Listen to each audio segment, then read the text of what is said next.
સુરેન્દ્રનગર જિલ્લાના ધ્રાંગધ્રા શહેરના club road દેરાસરની સામે મોતીલાલ મૂળચંદ દવાખાનાની સામે ઉકરડામાં ગઈકાલે સવારના સમયે બિનવારસી દવાઓનો જથ્થો પડેલ હોવાની જાણ થતાં જ આરોગ્ય વિભાગની ટીમ દોડી આવી હતી અને ચેકિંગ હાથ ધરતા તમામ દવાઓ એક્સપાયરી તારીખ હોવાનું જણાવ્યું હતું.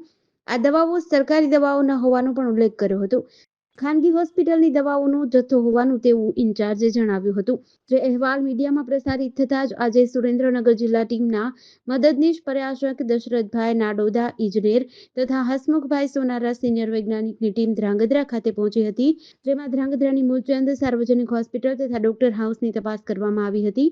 જેમાં ડોક્ટર હાઉસની તપાસ કરતા પાછળની સાઈડમાં એક લોખંડના બેરલમાં દવાઓનો જથ્થો સળગેલી હાલતમાં મળ્યો હતો. અહીંયા સવાલ એ ઊભો થાય છે કે આ જથ્થો શા માટે સળગાવવામાં આવ્યો હશે, જ્યારે જાહેર રસ્તાઓ કે ઉકરડામાં આવી દવાઓ નાખવી શું ગુનો નથી બનતો? તપાસ માત્ર તપાસ સ્વરૂપે છે કે પછી દોષીઓ સામે કાયદેસરની કાર્યવાહી થશે તે તો આગામી સમય જ બતાવશે. જેડીસી ન્યૂઝ સાથે દિનેશ ગામવા સાથે જયેશ કુમાર ઝાલા, ધ્રાંગધ્રા.